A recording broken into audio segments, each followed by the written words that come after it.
I see solidarity as, and this is coming from someone who,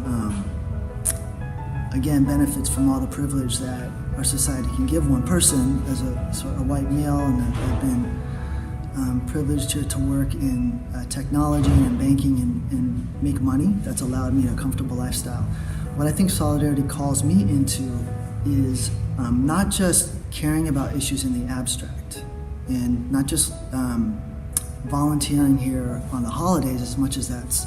important, but it's actually a lifelong and committed effort towards walking with people towards our own path of liberation, and you doing whatever I can, using all the resources that I have, to care for people and help people along that path.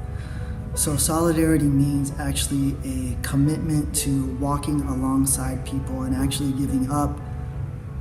whatever power and privilege I have, so that they have a life of dignity and respect, and a feeling like they belong to the community because they're a part of the community. So it's a commitment towards that end on my part that solidarity is.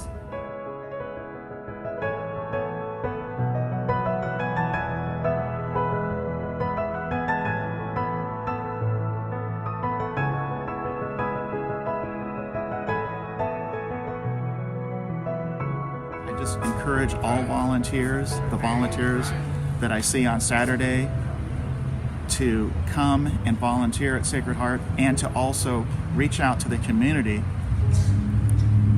to be an advocate for the customers that you're trying to serve, doing food or clothing preparation, but to go beyond that and to also to reach out to the community to try to make it a better place for them and for you.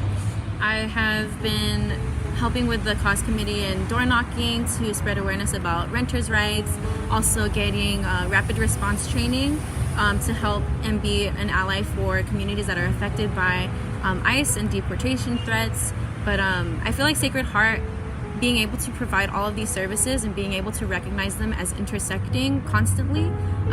is really beneficial in creating that home here in San Jose and that community, and seeing that people from so many different diverse communities have a lot of differences that are meant to be celebrated, and as well as a lot of similarities that we can bond with or bond over.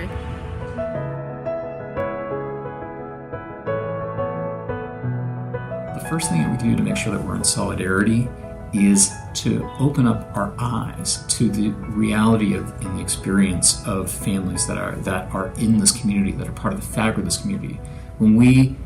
look the other way and say, oh, these issues are just so overwhelming and so, and I can do nothing about them, that is what leads to that sense of isolation, that sense that we don't have the ability, the capacity to be able to make a difference. And we know that that's not true. We know that we can fight for policy change. We know that we can bring in resources. We know that we can fight for protections for people. And we know that we need to change that dialogue and not just look at these as being immutable forces, but really talk about the kind of community that we want to live in, that we want to be able to raise our children in, the kind of community that uplifts people and shares prosperity and shares opportunity.